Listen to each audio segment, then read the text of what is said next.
Fala pessoal, tudo show? Clebson aqui, trazendo mais uma dica para vocês. Trabalhar também a questão da mentalidade de vocês para o aprendizado de idiomas. Trazendo aqui uma expressão idiomática, né? Para quem não sabe, o inglês tem algumas particularidades. Umas são as expressões idiomáticas, que acho que tem diversas outras línguas, tem no português, né? E a outra que é muito particular do inglês, que são os phrasal verbs, não é? Algumas pessoas que já falam, mas não é que nem dominam, mas que não sabem alguns básicos ou os principais, vamos dizer assim, phrasal verbs, e também algumas expressões, e às vezes tem dificuldade na comunicação com nativos, né? Vou fazer essa divisão entre nativos e não nativos de língua inglesa, porque assim como nós, brasileiros, estamos aprendendo o inglês para falar com um americano ou um britânico, da mesma forma tem um alemão, um japonês, não é?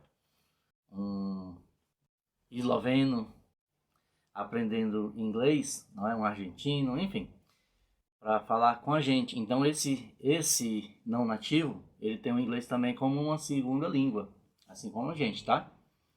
E mais na frente um pouco eu vou falar sobre essa questão que às vezes é preciso a gente descer um pouquinho, vamos dizer assim, entre aspas, de nível para ter uma melhor comunicação, ok? Então, sendo direto ao ponto, vou falar aqui sobre essa expressão on, on the spot, on the spot. On, né? The book is on, a gente fala on, mas a pronúncia nativa mesmo é on, entre o on e o on, não é? Eu confesso que só falo on e tá tudo certo, ok? On the spot, ok? Até porque tem todo um contexto, né? Então o que é que significa essa expressão? Significa no ato, na hora, no momento, entendeu? Você deve fazer aquilo quando você chegar lá na hora. Isso aqui vai ocorrer, então você deve fazer isso na hora, entendeu, gente? Na nossa empresa lá, quando o cliente chega, ele tem duas formas de escolher como vai efetuar os seus consumos. Quando eu falo consumos, comida e bebida, né? Ele pode deixar um crédito e somente no final vai ser deduzido ou não, né? Se ele tiver consumido, deduz. Se ainda estiver devendo, paga por fora. Se não tiver consumido nada, esse crédito é devolvido. E a outra forma de ele fazer é ele pagar na hora que estiver consumindo, ok? O que é que ocorre com muitas pessoas que já falam o inglês? Eu sempre trago essa, o pessoal, geralmente os mais interessados, eles anotam na hora, né? On the spot. O que é que acontece? Existe o modo de falar at the moment, né? Aí algumas pessoas até falam, no contexto a pessoa consegue entender mais ou menos o que ela quer dizer, não é? Mas quando ele está falando com um nativo, um americano especialmente, eu já vi isso acontecer, eles não entendem, não é? Por isso que eu coloquei até aqui um subtópico, não é? Para você ser um bom interlocutor, um bom comunicador, um bom interlocutor, um bom comunicador. Porque a comunicação, você ser um bom comunicador ou uma boa comunicadora, não tem a ver somente com o vocabulário em si, um vocabulário mais sofisticado, específico. Vai depender de com quem você está falando. Às vezes você está falando, como eu falei, né? Com uma pessoa não nativa, e se você falar um phrasal verb ou uma expressão como essa, pode ser que ele não saiba, mas um vocabulário mais simples, não é? Ele vai saber. Vou dar um exemplo aqui bem prático. Quando a gente chega em algum local que tem que preencher um formulário, existe um phrasal verb, uma maneira nativa de falar isso, que é fill out, preencher. Mas nem todo mundo que está estudando inglês e que já falam até conhece. Eu, por exemplo, tenho muitos phrasal verbs que eu não sei, não lembro. E idiomas também, ok? Isso aqui é só para dar uma visão geral para vocês. Então, de repente ele não sabe. Você fala fill out this form, ele não vai entender. Agora, se você falar write que é um vocabulário simples, escreveu, né? Ele vai entender, né? Como eu sempre estou falando, tem todo o contexto. E isso ocorre muito com a questão dos meus colegas, eu vejo às vezes isso acontecer, né? De falarem at the moment, ok? E uma vez que eu vi isso acontecendo com uma americana, e a minha colega estava ali falando com ela, dando as explicações, tudo direitinho, tudo ok. E eu estava aguardando ali para, em seguida, seria a minha vez de prosseguir com o atendimento, vamos dizer assim, né?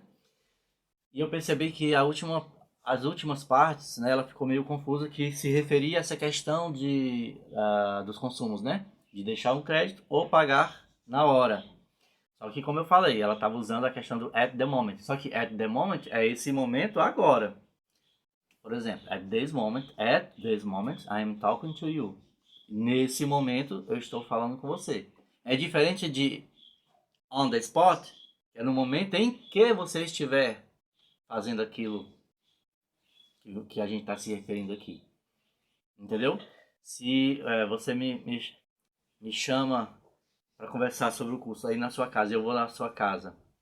Então, o momento que eu estou falando com vocês aqui não é o mesmo momento que quando eu estiver falando com você aí na sua casa. Existe essa divisão. Eu percebendo que essa americana não tinha entendido, não é, a última parte, essa questão desse idioma, essa expressão on the spot, que significa on the spot, né? Que significa na hora, no ato, ali, na hora. Então eu perguntei para ela, did you understand the last part she said? Você entendeu a última parte que ela falou? Ela, não entendi nada. Eu expliquei para ela, né? Falei essa expressão. Ela, I got it. Entendi. Então, gente, a questão de ser um bom interlocutor, não é? No caso da americana, faltou, né? No caso para minha amiga, essa expressão. Claro que eu passei para ela, não é? Hoje ela já usa. Mas muitas vezes você vai estar falando com um não nativo. E às vezes o não nativo também não sabe essa expressão. Porque ele é um não nativo de língua inglesa. Ele é que nem você e eu. Estamos aprendendo, que aprenderam inglês para falar com o mundo todo, né? Então muitas das vezes você não é bom para a comunicação você falar on the spot se ele ou ela não entender. Você tem que falar um vocabulário mais simples, ok? Porque o foco, como eu sempre falo aqui, é a comunicação. A linguagem é o meio, entendeu? Se a comunicação não está sendo efetiva, você muda a linguagem aqui, as palavras, é uma expressão que deve se usar ou que não deve se usar, é um phrasal verb, entendeu? Então, assim, tem livros de phrasal verbs, tem livros de expressões. Você deve ir atrás, comprar, tirar cópia, share, sim, mas você não vai pegar um livro e decorar, não é assim que se aprende. Entendeu? Você lê de vez em quando, tenta absorver, não tenta decorar, tenta internalizar. Quanto mais você tiver em contato com esses idiomas, né? Esses idioms, essas expressões, vai ser melhor para vocês, porque uma hora ou outra você vai se deparar com alguém falando ou precisando utilizar e você vai lembrar. Tá bom? Então fica aí a expressão para vocês on the spot. É isso. Tô deixando aí, como sempre, na descrição e no topo do comentário, né? Primeiro comentário, os links para os cursos. E como eu sempre estou falando para vocês, aprender idiomas é decisão. O resto é a consequência. Você primeiro decide e depois consegue achar um curso. Tá bom? Até a próxima, pessoal. God bless you.